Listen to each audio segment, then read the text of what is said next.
столицы преподавания изучения государственных языков Республики Российской Федерации в соответствии с законодательной Республики Российской Федерации по правам. Но в то же время говорят в соответствии с федеральными государственными образовательными стандартами, то есть ГОС. И тут же добавляют, преподавание изучения государственных языков Республики осуществляется на добровольной основе. Тут, с одной стороны, вроде бы получается, что республикам дается право принимать свои законы в области образования, но в то же время ставят препоны. Именно в ГОСе и именно в добровольности. То есть, если республиканский закон не противоречит ГОСу, то получается, он будет противоречить этому закону, федеральному закону.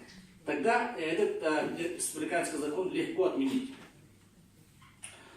Но в то же время эти законотворцы забывают о Конституции Российской Федерации, а именно в данном случае о статье 68, где конкретно говорится, что республики вправе устанавливать себе государственные языки, в органах государственной власти, в органах местного самоуправления, государственных учреждений, они проявляются наряду с государственным языком Российской Федерации. Самое главное, Российская Федерация гарантирует всем ее народам право на сохранение родного языка, создание условий и его изучения и развития.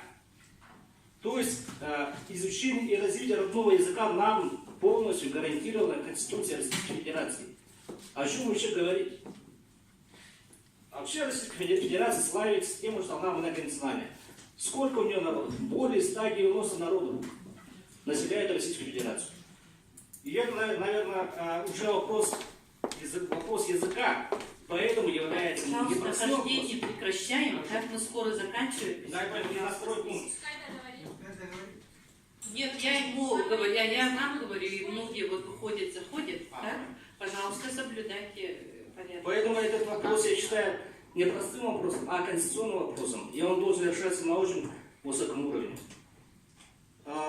Поэтому Российская Федерация, признавая языки народов, населяющих Российскую Федерацию, национальным достоянием государства, Российская Федерация на конституционном уровне закрепила право всех народов на сохранение собственных языков и, соответственно, право получать основное общее образование на родном языке. Далее, часть 4 статьи 14 предлагает возложить следующие редакции.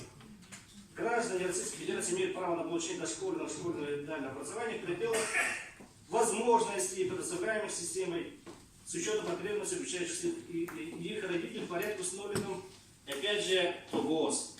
И далее, тут же добавляет преподавание изучения родного языка и числа языков народов Российской Федерации осуществляется в рамках имеющих государственных аккредитаций, осуществляется соответственно ГОС. И опять же, все переходим к конечному итогу, все упирается в этот ГОС. А как принимается ГОС, вы знаете? А он предлагается Министерством образования и науки, потом он проходит, конечно, экспертизу, потом Совет его принимает, и в конечном итоге его утверждает министр образования и науки.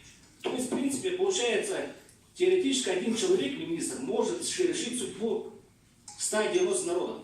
Если мы язык потеряем, то, в принципе, мы потеряемся как и народ. Поэтому я считаю, что данный законопроект очень опасный. И все-таки я хочу сказать, что у нас Конституция имеет высшие силы, и если федеральный закон каким-то образом противоречит Конституции, то этот федеральный закон в принципе не может быть законом. Спасибо. Слово имеет